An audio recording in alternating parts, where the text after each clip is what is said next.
open your ears and crack some beers. You are listening to episode 44 of Retro Hangover.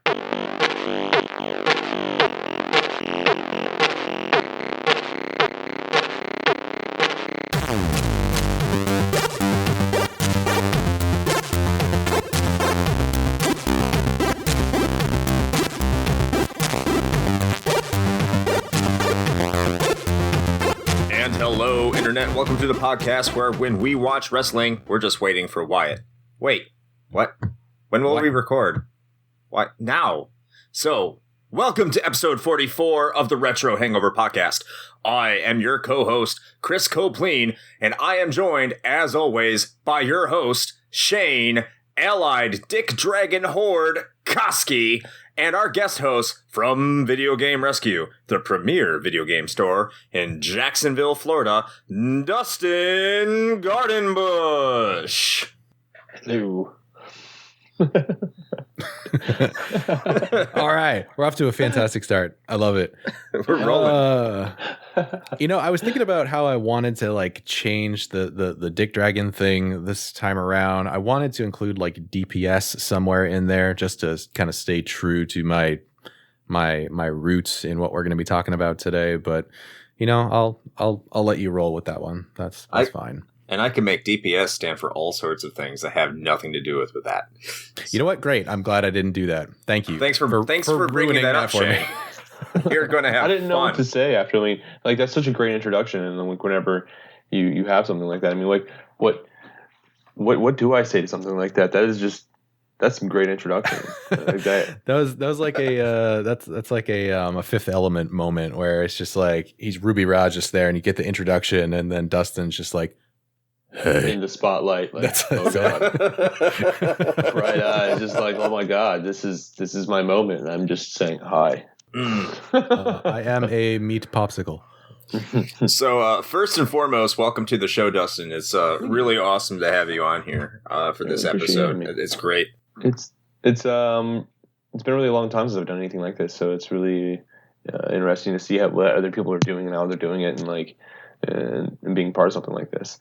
It's fun. Well, we are definitely glad to have you on the show. It has been a while, and it's been quite a while since you and I talked. So I'm happy to have you around, do some catching up. Thanks, man. I spent, like you said, I own a video game store, so the majority of my time spent standing behind a counter and talking about video games. So why not jump on here and talk to you guys about video games? We do a lot of it, man. That sounds rough. Speaking of which, Dustin, go ahead and plug yourself a little bit. Just tell us a little bit about yourself, history in video games, what you do, everything like that. Phrasing? Are we not doing phrasing anymore? Okay. So I own a video game store in Jacksonville, Florida called Video Game Rescue. And I've been doing that about almost 6 years now. And I sell everything from Atari to the current generation games. So board games, card games, memorabilia.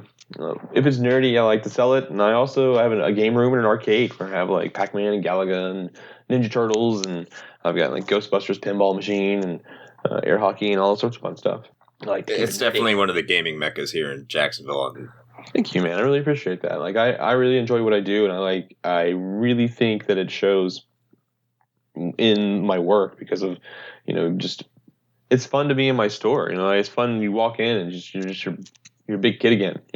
Definitely, man. Yeah, and it's come a long way too. I remember the first time I met you, you were running a shop at a flea market, actually, and kind of hung out for a little while. I was kind of nerding out over the stuff you had there, and I remember you mentioning that you were looking to move into a brick and mortar store sometime in the future, and now here you are. Yeah, I had a goal in my mind. I knew what I wanted to do whenever I set out to do it. My ultimate goal was to have my own video game store, and doing it my own way is and was the only way to do it. I think I earned it. I feel like I worked really hard, and I started from the bottom, and now you're here. Now I'm here.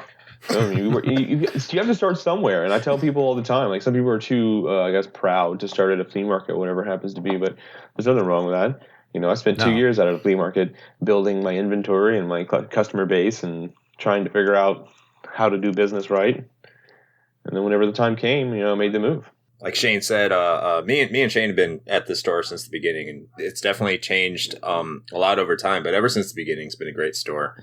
I've appreciated going with it. Like I think a lot of people try to do too much at one time. It's like going from 0 to 100. You can't quite do that. You have to build layer to layer, and do it properly, because if you go out there and guns a-blazing, spend $100,000 opening up a video game store and you just end up looking like another GameStop, you end up, just end up being like another GameStop, and then you're going to lose, because you got to be different in this world. The video game market is changing. Everything is too easy to buy digitally now. The majority of the games that you buy now are the top selling games are Apex Legends and Fortnite. Fortnite, yeah, and no one paid for it. Nobody went into a game store and bought that. Dude, I just saw the news story about that today, actually, about that kid that won, what is it, like $3 million or something at the first Fortnite worldwide 16, invitational. He was a teenager. And he made millions of dollars. Good for that kid. Good for him. I'm so disappointed my kid didn't do it. I give him the evil eye every time he talks about Fortnite now. Hopefully that kid doesn't blow it on something crazy, but 16, I'm sure he will. He blew it on blow. He's just going to turn around and do a bunch of in-game microtransactions. He's going to blow it all on skins. I snorted coke off a Switch's ass. You mean hooker? No, Switch. How do you even do that? That's impressive. I'm not even mad. Oh man. So you know what? Let's start with Dustin this time around as our honored guest. So Dustin, I know you got a lot going on running the store and everything, but have you been playing anything lately? And if so, what has been taking up your free time? The majority of my time, if I'm playing games, honestly, it's probably I'm playing pinball, and I've been playing a lot of it lately. I've been getting into more the competitive, pinball here in Jacksonville, and there's several people that play on a regular basis, and there's generally a tournament every week that you can go to somewhere here in Northeast Florida.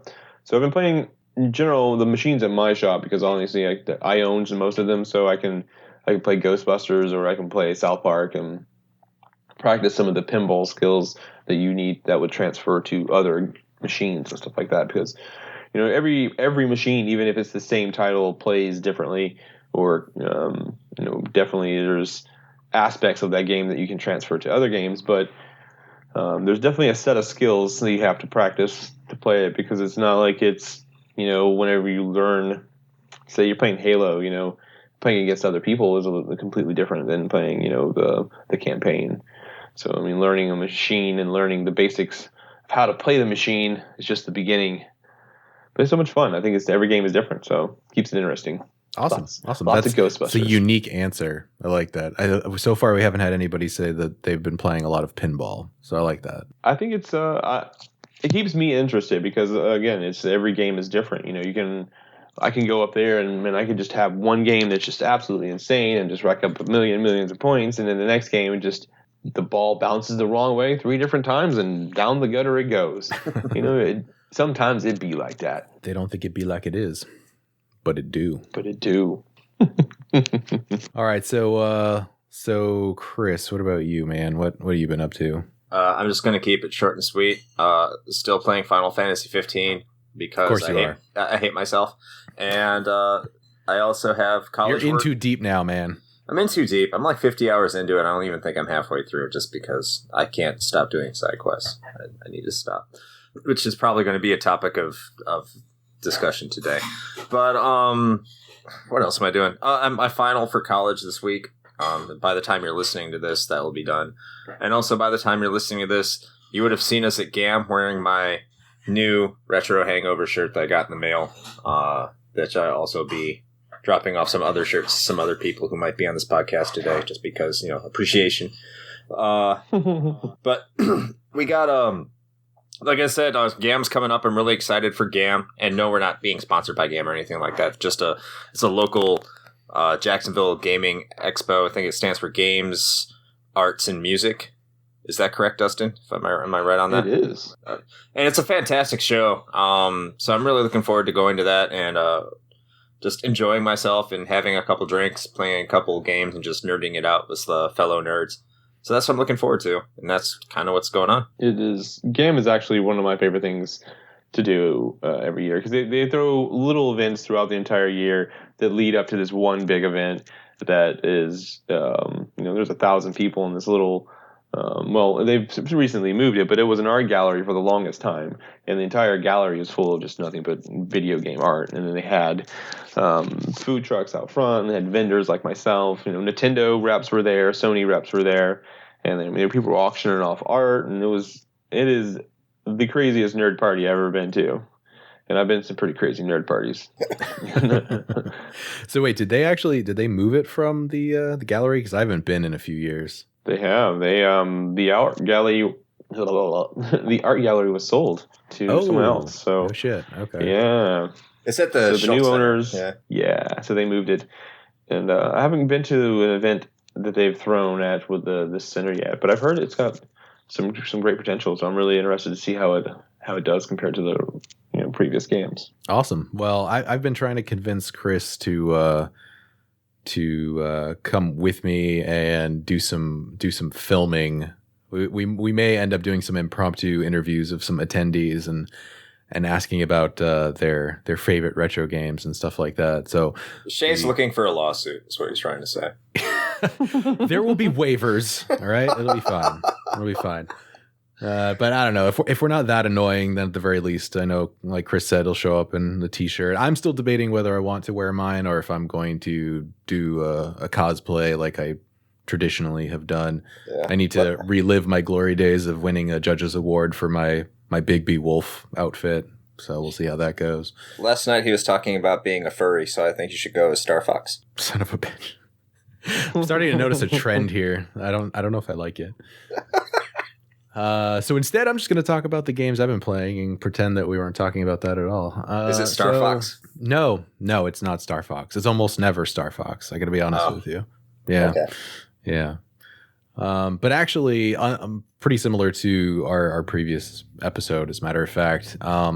Unfortunately, haven't had a ton of time to really be playing a lot, although I did get a renewed interest in Rocket League of all things, and I can blame that on our friends in Tallahassee. We went up to Tally this past weekend and stayed with them for a birthday, and he is still super into Rocket League, and so I stayed up until about 2 or 3 a.m. playing that with him, and so now, of course, I came back home and fired that up on my Switch, so that's a thing that's happening now. I also get to once again blame our lovely patron, Lyle, for getting me into Magic the Gathering Arena. So that's now a almost daily occurrence for me as well, because if I can't be a huge Magic nerd with other people in an actual sweaty room, then I can at least do it in my own damn sweaty room. So there you go. That's pretty much most of what I've been doing lately. Awesome. Yeah.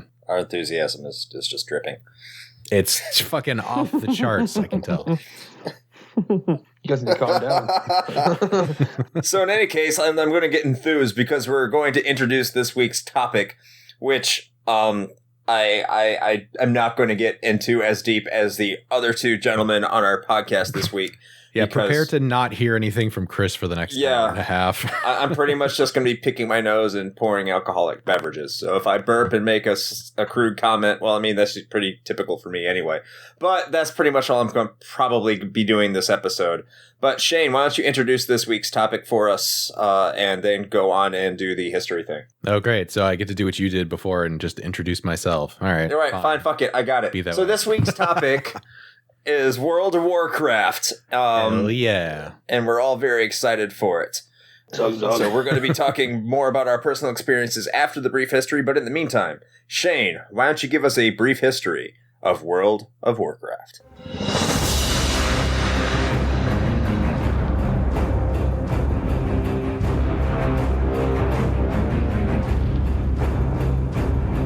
Four years have passed since the races of Azeroth banded together to protect the Well of Eternity from the terrible might of the Burning Legion.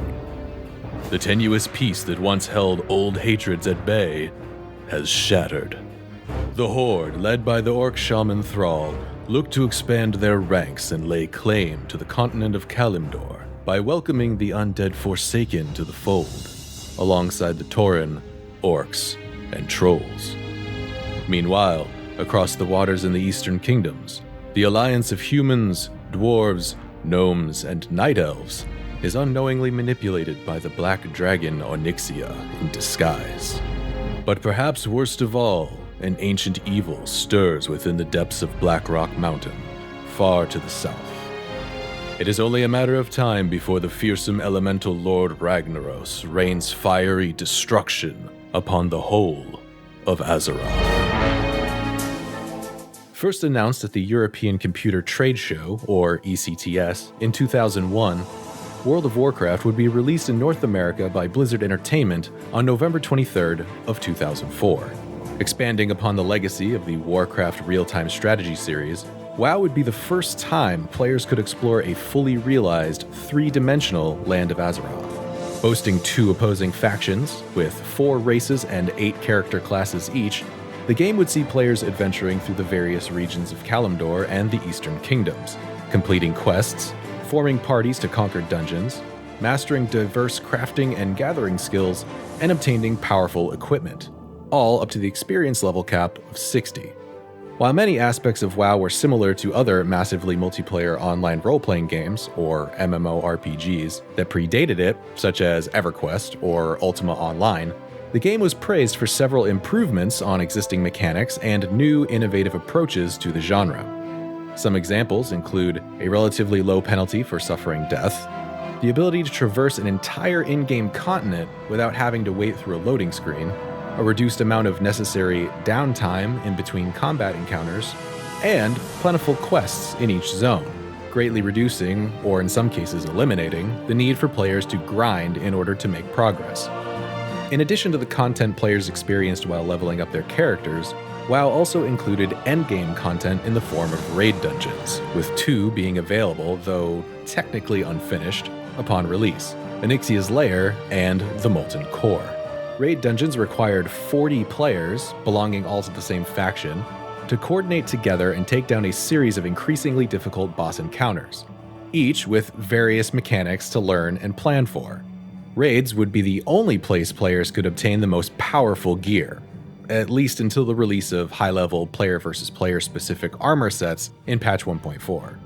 World of Warcraft garnered a host of industry accolades upon its release, including several Editor's Choice and Game of the Year awards, and would go on to be the best-selling PC game of 2005 and 2006. WoW would expand its media presence far beyond just the game itself, spawning a series of novels, board and card games, comic books, toys, and other merchandise. It would also serve as inspiration for an Emmy Award-winning, yes, actual Emmy Award-winning, episode of the animated television show South Park, and get its own major motion picture adaptation in 2016. The game still lives on to this day, with 7 expansions under its belt, millions of subscribed players, and no signs of stopping. And that is your brief history of the World of Warcraft. Thank you, Shane.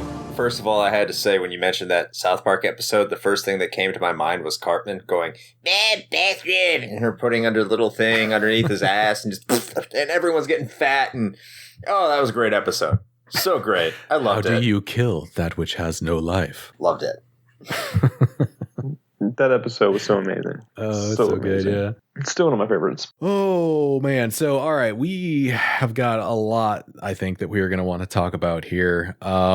We could probably go on for hours about this, or at least I know Dustin and myself could. And so we're going to do our best to kind of keep this reined in, because as much as I'm sure some people would probably appreciate a return to form where we used to do like 3-hour episodes on this show, we're going to try to keep it to like an hour-ish, maybe an hour and a half. We'll see how it goes. But yes.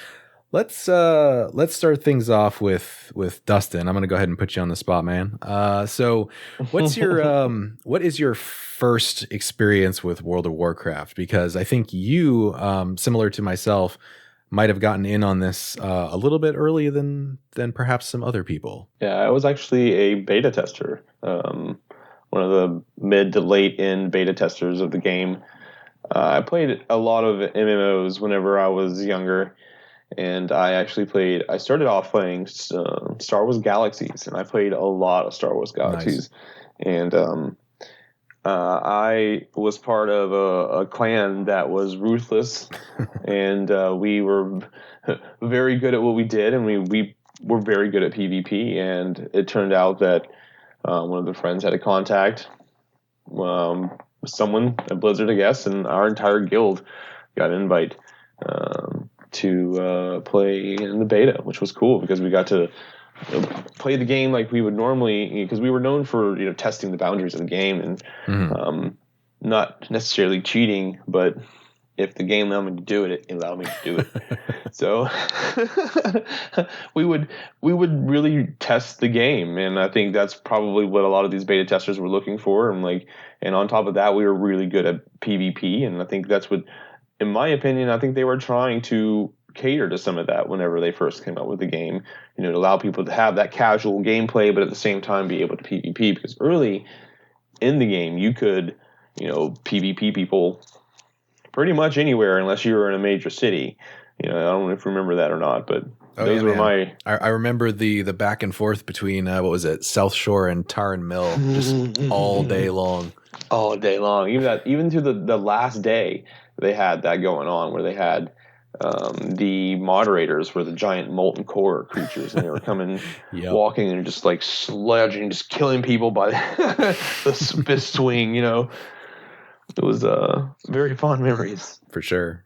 I played a lot of it. I mean, it was that. I mean, even after playing through the beta, raiding molten core for the very first time was incredible. That was the first time I experienced massive player raids like that, and to have to be so coordinated to be able to move through these things where you're playing with 40 different people and you have to have so many of certain classes, and to work through a dungeon, it would take literally hours, and it was crazy to experience something like that, because a lot of these raids now are not nearly that big. I think EverQuest had raids that were that big, and that's where it really began, but that was a little before my time, like too hardcore for me. Yeah, and it's crazy going back to that now, right? Because the cap on raids in WoW in particular had been much lower from fairly early on in the expansion cycles. But you talk to people now, and they're blown away by the fact that we had to get that many people in the same place at the same time doing the same thing. And granted, there's the argument, right, that with that many people in a group, there was actually, in a weird way, a little bit more like leverage in that, there were some people that could maybe slack off a little bit and you might not notice so much. Because that definitely did happen. Yeah, totally. Minus DKP. Oh God, dude, the DKP system was a nightmare. Yeah. But I don't think we shouldn't have to explain that. That's too nerdy. Yeah, that's a deep cut right there. Yeah. Oh, if you know what we're talking about, you know what we're talking about. If you don't, then we won't explain that. DKP for knowing what that is. It's nerd right, cool points. Actually, you know what? That's a good idea. We're gonna start a DKP system for the podcast. Patrons can gain DKP. Dragon kill points. Wow. Oh man. Yeah, I was part of that. I hated that system, but at the same time, it was kind of fair. But at the same time, it was, some people got carried away. Obviously, with with great power comes great responsibility, and some people abused the hell out of it. Minus DKP. Oh yeah. Yeah, there were definitely some people that let their raid leader positions go to their head, and that's not anything that's like WoW specific, I don't think, but no, you definitely saw it happening a lot there for sure. Totally. So what was your all right? So what was your main back in Classic? What was your main character? What did you play? Night Elf, Hunter, and Undead Mage. I was really good with those. I played some. I kind of went back and forth. It just depended on I played a lot of different. I played a lot of different characters. I mean, majority of my stuff was I played a lot of warrior, troll, not troll, but what am I thinking? Orc, warrior. I played a lot of that. But I really liked my Night Elf Hunter. And I played that one the most, probably, was that guy. And then I see. I got banned. So we would have been mortal enemies. Okay. And then I went back to a mage. Like I said, I used to do things that were not. I should have known they were watching me. Now that I'm thinking about it, they hired me. They gave me this beta position to play the game and whatever. Of course, like afterwards, of course they're gonna be watching me. This guy's gonna be doing stuff that are testing the boundaries of the game or skirting around the rules. Well, yeah, of course. I mean, for what it's worth, though, at least you were an actual beta tester. Most people, when they think beta, they just think early access to a game and don't actually do any real testing. So I'm sure you and your group were invaluable in that way. Yeah, I mean, some of it can be. It can be, depending on the game and how fun it is. It could really ruin a game for you or make it the best experience. And World of Warcraft was one of the best experiences because it really led me into playing the game for years to come. I beta tested Knights of the Old Republic, that MMO, and it was grueling. I hated that game. As soon as it came out, I was like, I am not buying this game. I just had to spend the last 6 months playing the same damn mission, and I'm not I'm never ever doing this game again. That's I was hoping it would be another Star Wars Galaxies sandbox MMO, but it turned out to be garbage. But yeah, I guess if you were beta testing that stuff because it was so story driven, I guess having to do that same story quest a billion times probably got old super quick. It did. It really ruined. That was the last game I beta tested openly, so that just ruined it for you completely, just across the board. Straight up, it did. I was done. I was no more. You can't get me to do it, because I was spoiled so much with Blizzard products are so good, and the way they do everything and they stress test everything. It was a lot less stressful for the masses, and it felt like a job doing the other ones. And whenever I was actually playing World of Warcraft, it just felt like I was playing a game. I was doing what I normally do, was just chase people down and try to kill them.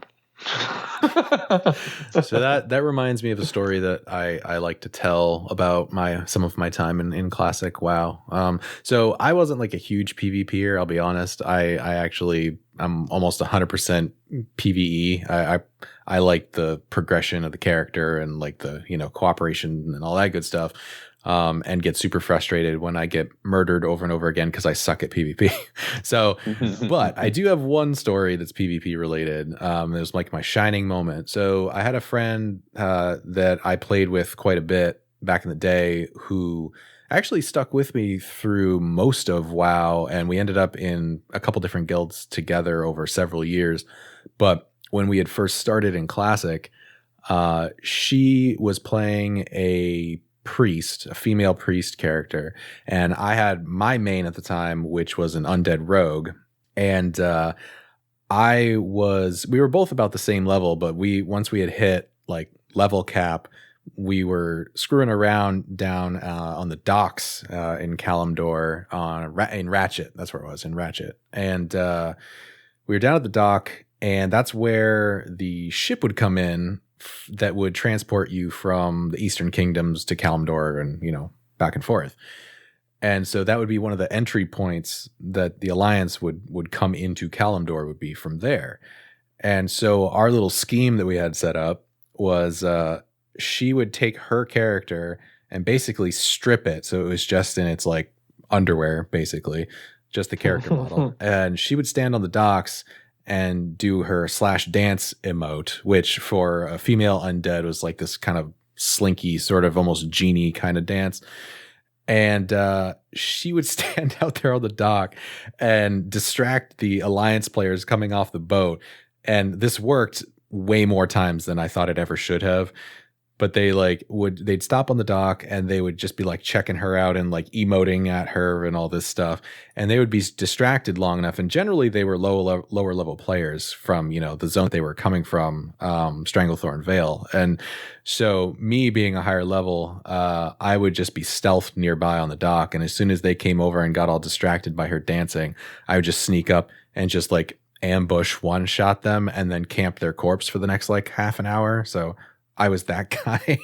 It was way more fun than I'd probably like to admit. I think everybody had a similar scheme or something else they like to pull with friends, and the whole bait and switch. Yeah, it was a lot of fun. That was more or less the extent of any of my PvP involvement, except for the times that I tried to actually go into battlegrounds and get like rack up some honor, which went that was okay. Pretty tedious, it was. The honor says the way they had those battlegrounds set up, it really did not encourage people to actually participate in the battle. There was ways that you could scoot around, basically using a lot of their emote systems and stuff like that, macros and stuff like that, where you could basically have your character move around by itself every couple seconds, and then you have half the team just standing there while the other half of the team is trying to go through this battleground and nobody else is going to be able to get through. It was a pain, and it became an issue. Oh yeah, and definitely. They eventually fixed it. Yeah, well, I think you're talking about Alterac Valley specifically, right? Because that one was the one that took like days at a time. It was an attempt to. There was a lot of people complaining about people like me and the guilds that I was in because we liked to openly PvP. Sure. And that's what. Playing part of the game, we felt that was part of the game. Like if you were a horde and I'm Alliance and you're in my territory, it's game on, buddy. I don't care if you're trying to collect that herb or not. That's part of the my game. herb. And that's hey man, you're in my territory. Don't be eating my herb. We're talking about herb. Oh, okay. Welcome back, Chris. That's what brought you back. Oh, yeah. I mean, my wonderful AT&T connection decided it didn't want me to be part of the conversation twice. Cool. We carried on. We kept on keeping on. That's right. I could tell. I got back on the first time we were talking about something called DKP, and I was just like, I don't know what this is. I'm just going to let them talk. He just checked out again. He's like, I'll come back in like another 15 minutes, see what's going on. Well, I mean, I couldn't log on either. But, I mean, pretty much you guys were rolling. About herb. But yeah, right. They added those battlegrounds because people were complaining about the open PvP and the way that it was turning. I'm sure there were instances where people were getting griefed, and they were not being able to enjoy the game they were. But to be honest, there were servers that were strictly PvE. So if you created a character on a PvP server, well, that's not my problem. Yeah, you could have went know to what the you PvE. Were getting into, right? Yeah, you knew what you were getting into, and that's not like I was, running into an RPG or a role-playing event, on a PvE server and killing everybody, which there's some great videos of. PvE servers were the ones I was always on. Days of Star Wars Galaxies, I know, I think bringing that up. Son of a bitch. Okay, so what I'm hearing is that at some point we need to do an episode on Star Wars Galaxies and just have Dustin come on and talk for an hour. Ultimate Star Wars game. That's what I've heard from a number of people, actually. Sony screwed it up really bad, but it was great. Anyways, but World of Warcraft was it was the saving grace because after that game was destroyed by Sony, I needed something. And World of Warcraft was that game, and I played it for years. I mean, I lost countless hours of my life playing that game. Well, I mean, you don't have to look at it as lost, right? They were well spent. Oh no, I was in my early 20s. I should have been chasing girls. Yeah, but that fat loot, though. Oh God. I did have some pretty fat loot. See, there you go. If I know about DKP, that's where the true feelings come out right there. You're just like, yeah, but those purples, though. Which reminds me. So, I guess. Well, actually, you know what? Before I launch into this, because I don't want to dominate things. But Chris, I know you don't. Hey, how you doing? How you doing, buddy? I'm back again. Okay, cool.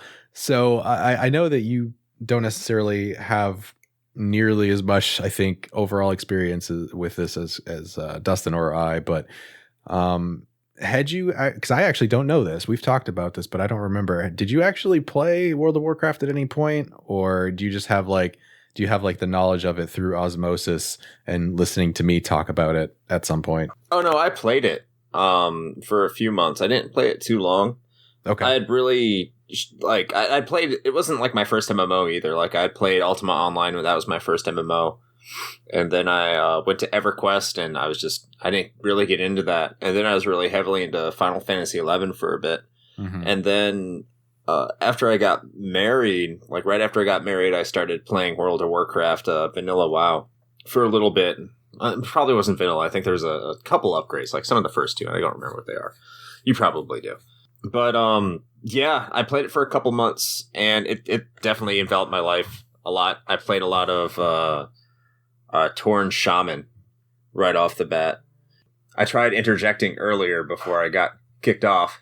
We were talking about PvP and PvE servers. Spent most of my time on PvE servers. I'm just not a very big PvP guy. It just doesn't interest me. It's not my thing. I think it's one of those servers you could go to certain areas and you could PvP there, but you could most of the areas were PvE. I'm not sure how that works, unless that's all of Warcraft. No, I mean, if you were on a PvE server, then basically the open world areas, you couldn't attack each other, I believe, unless you explicitly flagged yourself to do that. Okay. But yeah, outside of that, you'd have to go to like a battleground or something like that. Okay. So, primary ways of playing was a Tauren Shaman, if I remember correctly. Them totems, yeah, and I had a lot of fun with that because, normally in most games where I have an opportunity to, I play as a bard. I think that's I remember that being the most similar to a bard that you could kind of get at the game at the time. Now, if there's a bard class, everyone go fuck myself there, but that's what I remember playing. There is not, although that's interesting because I don't think I've ever heard anybody try to like equate a bard to anything in WoW, but I guess shaman works. I don't know. I can't think of anything else that would be closer. Yeah, there's something else. It may have been a night elf with daggers, and I can't remember the name of the class. That just sounds like a rogue. Yeah, it's probably a rogue. Yeah. But I had a lot of fun with it for the time being. But I just heard stories that people would get addicted. Like you'd be laying in bed and you'd be having intimacy, sexy time with your lover or something like that. As soon as you were done, you'd bolt for the auction house on your computer. And I always thought it was a joke until I started doing it. And then I realized it was probably time to move on from World of Warcraft before it just consumed my entire life. Oh, it definitely consumed mine, and it's the reason to this day I do not have a full PC in my home. I literally had to get rid of my PC. It was a problem. Like it came to my attention that I was paying more attention to the computer than I was the ladies, and it was apparent in my size too. I was a big dude. I'd gotten pretty big, so I got rid of my computer. And I had no option but to not play it and do something else with my life, which is good. I lost like 50 pounds, and I still have an itching to play. No. So what you're saying is you're getting in on that WoW Classic at the end of this month. It was super tempting, and I'm not going to do it. I can't allow myself to do it. I have too much going on in my life with running a business and other things to be able to allow myself to creep down in that deep, dark hole. It sounds so fun, though, to be able to play Molten Core again. Oh, man. Yeah, so that's funny because your story sounds fairly similar to mine also. I think at the height of things, first of all, I was definitely at my like heaviest that I had ever been, for sure. And I chalked that up largely to time spent on World of Warcraft, and also just really shitty cafeteria food at my college. There's a whole lot of pizza involved, but oh yeah. My best friend and I worked at a pizza place at the time. Oh damn! And, you had like free access to pizza. Yeah, it was pizza and Pepsi and Mountain Dew and hours of World of Warcraft. I know, like, listen, if you're coming at this from an adult perspective, like the logical part of my brain is like, Yeah, no, that sounds terrible for you. You shouldn't do that. But there's still some part of me that's just like, that sounds fucking awesome. I mean, who doesn't wish they could still do that and not gain 150 pounds? Like, oh, God, back then, yeah, you would gain weight. And you're telling your own personal stories about gaining a ton of weight, and like I would gain a ton of weight, but it's nothing compared to what we would gain now. Oh hell no! No. Now that we're older, oh Lord, it would be bad times. I'd go straight to Beatus Town. It'd be the worst. It would be the South Park episode. Pretty much, yeah. But okay, so kind of talking a little bit about my personal story with it, I guess. So somewhat similar to Dustin, I actually managed to get in on kind of the late stages of the beta. I didn't have a group going in with me. That sounds like it was a hell of a good time. But it was just me. I think actually my roommate at the time, because this was when I was in freshman year of college, which we're going to touch on that in a second because this dropped at like the worst time in the world. But I think the two of us were in the late stage of the beta, and even in its relatively rough state at the time, because it definitely still had a number of issues to iron out. I remember playing my beta version of my undead rogue that would go on to be my first main character, and going through like Tirisfal glades and just, crouching to pick up loot from a corpse and getting stuck in the crouch animation and then just sliding around the geometry in the world for the next like 15 minutes as the whole server lagged out. But the chat server was actually a separate server, so like everybody could still like shit talk about how things were busted while we were all just like knee skating around Tirisfal. So that was a good time. But yeah, I did that, and I actually had a little bit of a lapse of time before I started playing. I didn't get in right at release, but shortly thereafter. Which also, now we're getting to that point I said a few moments ago about how this was when I was in college. World of Warcraft happened to drop upon the masses right around the time when I had my very first like set of finals for my first semester ever of college. This was a bad time. Mm-hmm. I was up until like 4 a.m. leveling my rogue. I would go to sleep for like 2 hours and then have to get up and go to a class at like 7 a.m. And this was just like standard operating procedure for me for most of that semester. And let's just say I was maybe not, the highest academic performer at that college at that particular time, but I still managed to pass. So, I pulled things out and got up from there. But they pass everyone in Canada. Yeah, that's true. It's socialized education. Everybody passes. As long as you speak French, you're okay. Well, shit, I don't know how I flew under that radar. But yeah, so that was kind of my first experience with that, and then from there, yeah, I just I remember spending just so much time with that one character. I didn't get the alt-itis until later, so I spent a lot of time with just my rogue, and I had multiple accounts. It was bad. Oh, you were multi-accounting. That's impressive. Were you multi-boxing too? Yeah, I was not playing around. Because I not only did I have an addiction of playing the game and like raiding and stuff like that, but I had an addiction to the auction house, which was its own little thing, yeah, man. Because there was mods you could have on that, and man, the amount of money that you can make off that thing. People have always talked about the Chinese farmers on that game. Funny story is, a lot of those were Americans too.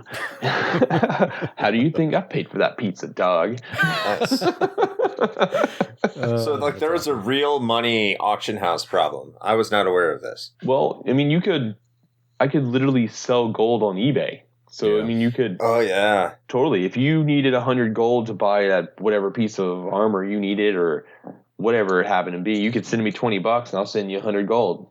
So it was great. It was easy money, Yeah. And I mean, you have to remember at that time too, that like the gold prices were very, very different in Classic. Like, do you remember what the cost was for your level 40 mount? Was that the one that was 100 gold?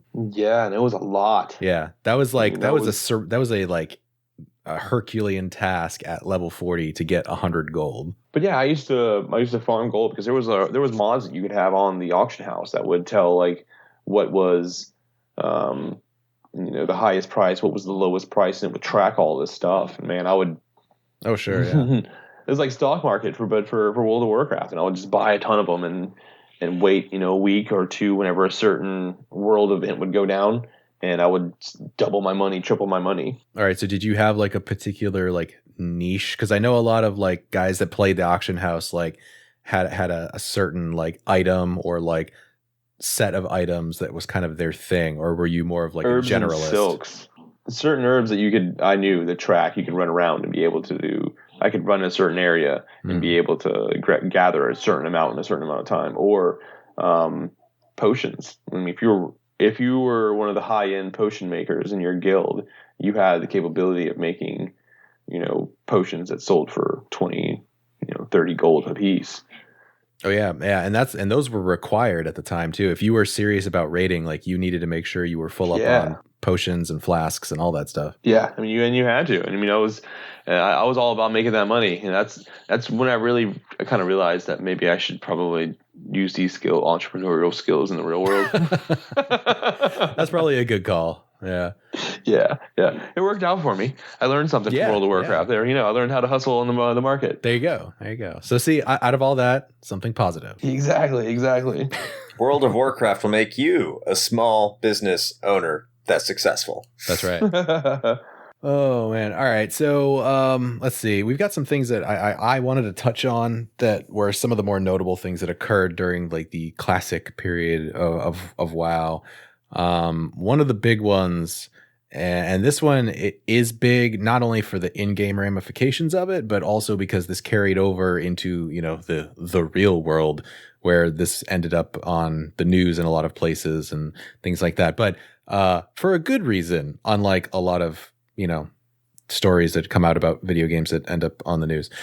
So there was something that occurred a little bit later in the classic WoW cycle when they released patch 1.7. They introduced Zul'Gurub, which was a 20-player raid instance. Now, of course, that was half, right, of the recommended players for the earlier raids, so it was a little bit more manageable. But there was something that occurred in there, and I believe it was from the last boss, where you would get a debuff cast on your character called Corrupted Blood. And basically what this did is it was a damage over time spell that would periodically, sap your life total. The sort of catch with this is that it was passed between players just by being within a proximity of them. That was one of the mechanics that you kind of had to deal with while you were engaging this boss, right? The problem is that there was a little bit of an oversight on Blizzard's behalf, and hunters were allowed to have pets. That was kind of one of their big class mechanics. And warlocks also had minions, which functioned in a somewhat similar way. The oversight was that pets and minions could also contract this disease. And if the hunter or warlock desummoned or dismissed their pet or their minion, that debuff would stay on it. And then when they went back to town, where everyone else is, and bring their pet back out, suddenly their pet was next to everyone, and it instantly murdered everybody in town. Yes. And everyone died. Yeah, and so you can actually still go out there and see videos of this on YouTube, even to this day, of people bringing this corrupted blood plague into like the auction house in a major city, and just watching all the low level players just drop. And so the thing that was, did you loot them afterwards? No, that was actually one of the things that WoW was kind of praised for, was the fact that it was not hardcore enough that people dropped their gear. So no, that didn't happen. Yeah, unlike EverQuest, where when you died in EverQuest, your corpse stayed there and people could loot it. Yeah. Unfortunately. Yeah. Unfortunately, says the hardcore PvP guy. Yeah.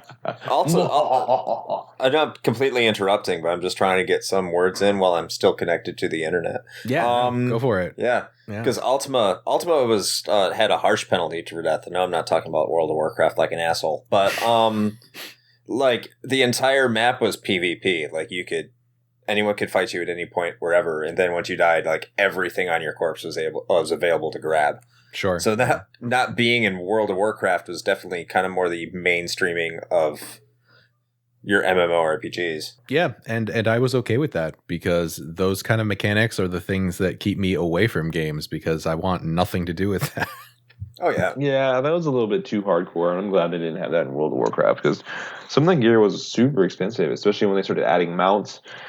And some of those mounts are crazy expensive. Oh, yeah. Yeah, for sure. I can't even imagine like spending all of that time, you know, in like Molten Core with 39 other people waiting for a boss to like randomly drop the piece of loot that you need and also like, you know, win the roll on it or whatever, or spend your DKP. You've been saving up for weeks and you finally get that one fucking item. And then if you were to get murdered outside and lose it, there would be actual murders in real life. I can guarantee. Yeah. But yeah, so anyway, the corrupted blood thing, I'm going to keep rolling because fun fact, little behind the scenes thing for people listening to this particular episode, Chris's internet sucks balls right now. And so he's been dropping in and out and putting crying emoji faces in our Discord chat. It's a good time.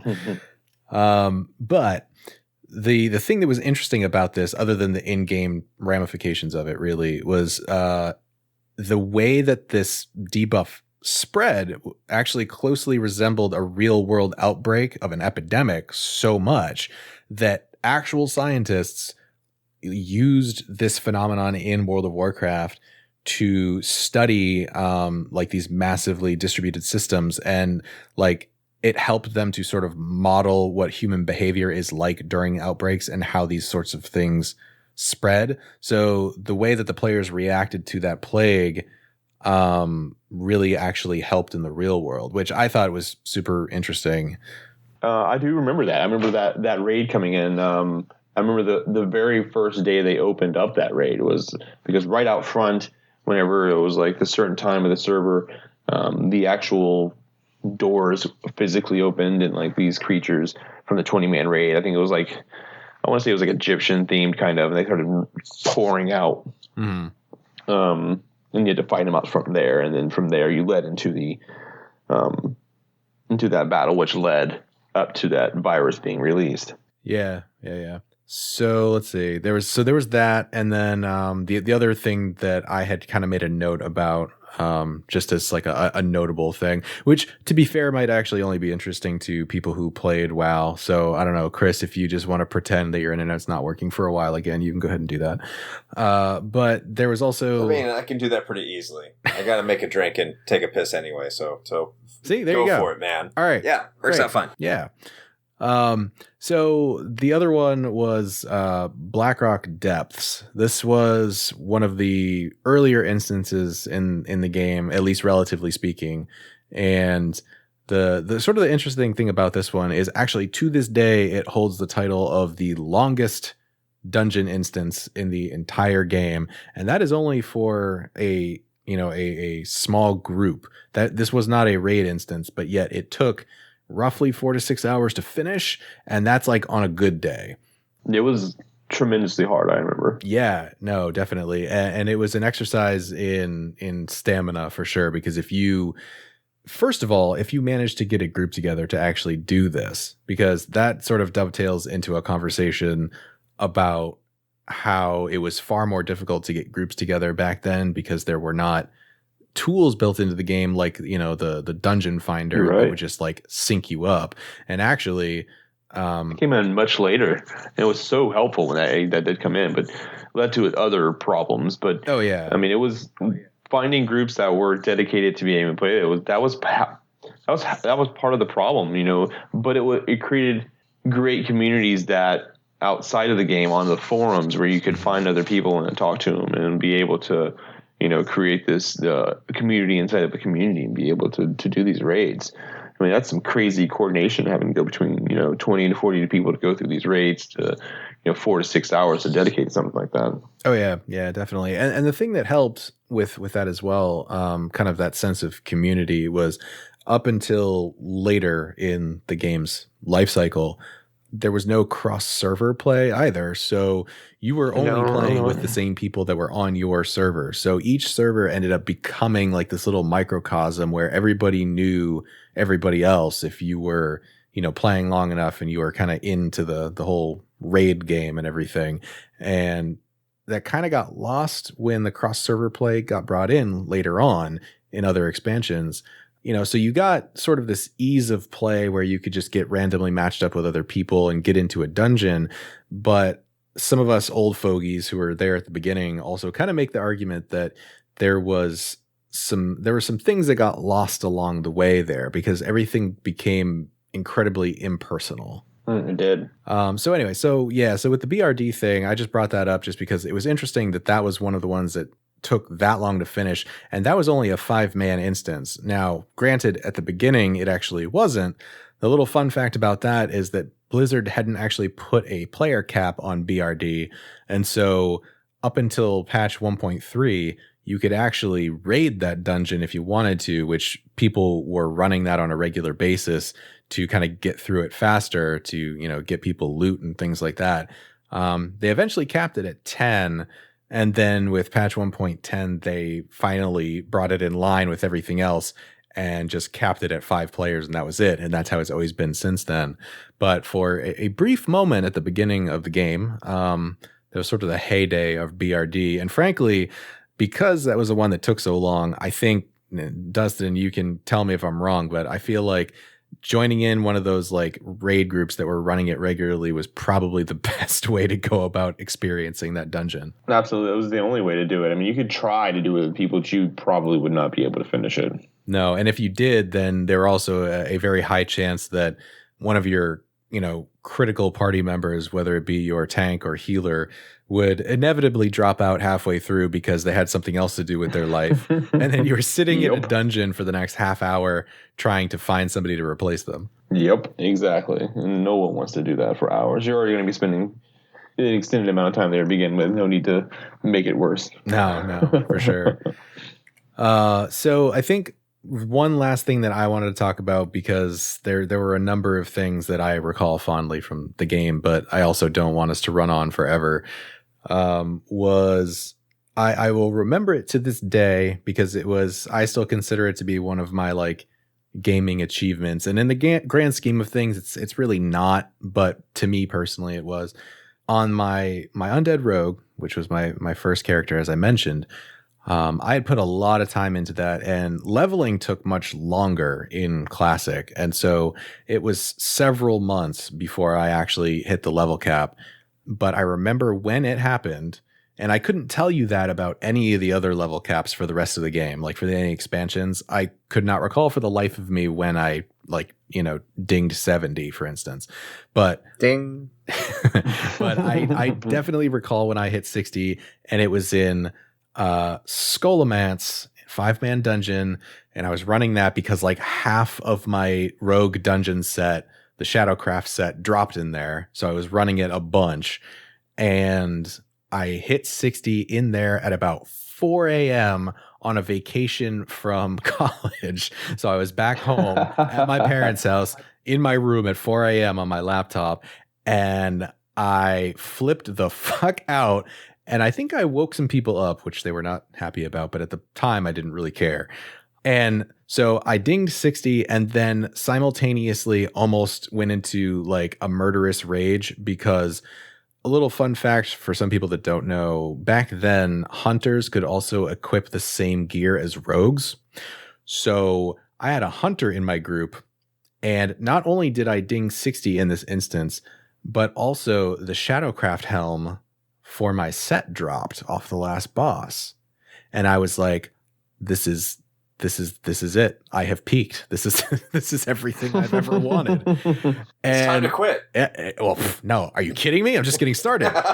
but no, so that drops, and I'm like, oh my God, I'm having a heart attack. And so I roll for it, right? And then in the chat, I see the hunter say, that's leather with agility on it. ... I could use that. if I could have reached through a computer screen and strangled someone, it would have been that moment. Now, luckily, this guy was actually just trolling me because he was a few seconds later and he was just like, I guess you can have it. And he passed and I won it. But man, that was like, there was like about a good 30 butt clenching seconds there where I almost thought I was not going to get that item. But I that's one of the things I will remember probably forever. And like I said, it probably means nothing to anybody else. But at the time, that was like such a huge deal to me. I really wish I knew what you guys were talking about. It's probably for the best that I was on this episode, though, so I'll be able to share these experiences. Yeah, man. I mean, yeah, we needed you here. Are you kidding me? Especially because not only am I not here figuratively, I'm also not here literally. Thanks, AT&T. Yeah, AT&T. God. So Dustin, was there any other things that like any memories that you had that kind of stick out for you from your time in Classic, or anything else that you kind of wanted to touch on before we go into wrapping this whole shindig up? No, I think we covered a lot of it. I mean, like between the battlegrounds and the PvP portion of it, and like they've changed so much about the game that, you know, they've kind of had to come up with this vanilla version to give people what they want. I mean, like Crossroads, if I remember correctly, is not even there anymore in the new game. Mm-hmm. But obviously it'll be there in the vanilla. But yeah, lots of good times. I do want to touch on something with while you two are here. Sure, what's that? What I think I've talked to Dustin about this briefly, and I'm pretty sure I talked about to Shane. So I've talked to you both personally, but now we're on a podcast. So here it is. What did you guys think about when Blizzard came out, when they were asking for a vanilla WoW about, like, what was it, 3 years ago now? And they said, we know what gamers want and they don't want this. Something along those lines. Oh, that was several years ago, I think. And at the time, I was indignant about it. I was like, fuck you, Blizzard. You don't know me. You don't know what I want. Yeah.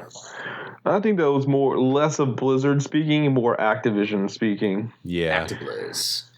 I mean, to be fair, I would say that, you know, that was one of the greatest and worst mistakes of Blizzard, you know, combining with them. It made them. Yeah. No, I would agree. I mean, and actually we'll probably end up doing an episode at some point on Blizzard Entertainment, in which case we will have you come back on. Hey. But I would. One I can actually participate in. Yeah, see, there you go. It's fun for the whole family until Activision gets involved and then ruins everything. Thanks, Bobby Kotick. You're an asshole. But anyway. DLC pack. Yeah. No, I mean, at the time, I remember reacting negatively to it because, of course, me, much like I think a lot of other people that played Classic, have, you know, the proverbial rose tinted glasses about everything, as of course we're sitting here waxing nostalgic about all this stuff, right? But if I'm being realistic about it, right, I am gonna probably pay for like 1 month of just to jump in and check it out again. That's how they get you. But I know that's how they get you. It's the first one's always free. But like, so I'm probably going to do that. But also, to be fair, I have hopped onto some private servers before in the past to kind of scratch that whole Classic WoW itch. And there were a number of them that, you know, did it very well. It was they set everything up exactly like it was back in the day. And I got to be honest with you, I played for maybe like 10, 20 levels or so. And I was just like, yeah, you know what? I remember why there are things that they introduced into this game to make this experience better, because a lot of this sucks a lot more than than I remember it. I kind of equate it to like the original Final Fantasy if you're playing it on the NES. Mm-hmm. Because I look back at the original Final Fantasy and I think, oh yeah, that was a good game. It's better than Dragon Warrior. I still have that opinion. But you play like Dawn of Souls for the GBA and you play the PSP version, and you're just like, oh, okay, you know, these are good, but it's missing something. It's missing the hardcoreness of the NES version. So you go back and you play the NES version, you realize, oh, right, yeah, and then you go back to playing the other parts. I don't know if that's exactly like Warcraft, but that's kind of how I see it, the way you're describing it. No, World of Warcraft. I think it is pretty similar because I mean, you know, like Dustin and I mentioned about some of these quality of life things that they've introduced, like the Dungeon Finder and you know things like that, which really streamlines that whole process of getting into the content for the game. None of that was there. And so it won't be included in Classic either. And I think a lot of people are going to sorely miss those things once they get in there. Now, that's not to say that there isn't, you know, a certain subset of folks that are going to get in there and just be right in their fucking element. You know, they're going to be like, yeah, this is it. But by and large, and this is even reports that I've heard from like the beta testing that's been going on for Classic as well, is that a lot of people are just like, oh, right, this is not as good as I thought. So, Dustin, real quick, do you think that WoW is worth playing today as long as you're not on crack? I mean, it's best served to play on crack. You can get a lot more done playing for hours and hours without food and water. Right? Yeah. Yeah. But no, I mean, if you wanted to play it, I think you're right. I think people are going to be pretty shocked whenever they pull up the vanilla WoW, and there's so much that it's not going to be there that they're so used to having that they may get turned off from the game. But you never know. It might be a huge success, and people might be storming back to the game to give them their $15 a month or whatever it happens to be. Yeah, I guess time will tell. So Dustin, I know you got to get going because you are a fine purveyor of retro game goods. So we're gonna let you go, but just in case, is there anything else that you wanted to plug here? Like how can people find you on the internets if they're interested in checking out the store? I am Video Game Rescue everywhere on the internet. Instagram, Twitter, Facebook, Video Game Rescue. It's all one word. You can find me pretty much anywhere. Videogamerescue.com. Just at Video Game Rescue me. I'll answer some questions. But I mean, people definitely follow me on Instagram. I like to post a lot of some of the rare stuff that we get on there and some of the day-to-day stuff that you see. Or on Facebook, you'll see a lot of times. But you can also follow me on Facebook in our open Facebook group called The Nerd Castle.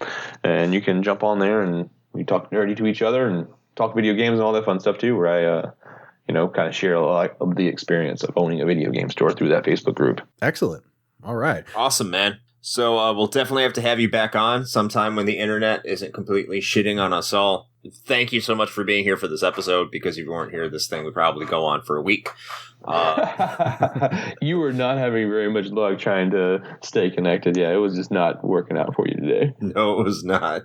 So thank you so much, Dustin. I know I'll be stopping by and seeing you soon. Awesome. Thank you so much, man.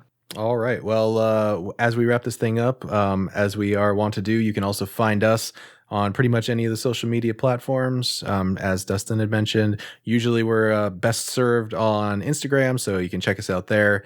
We've, of course, got our stream Sundays on Twitch at 9 p.m. Eastern time, so come hang out there. We play retro games, sometimes decently, mostly badly. And other than that, we've, of course, got the Patreon and the merch shop, so please feel free to check those out if you're interested in the bonus audio content we do. We're actually just releasing our second rapid fire review for our patron exclusive feed, so if you're interested in that, head over there. And other than that, until next time, play with your torn-sized ball joysticks.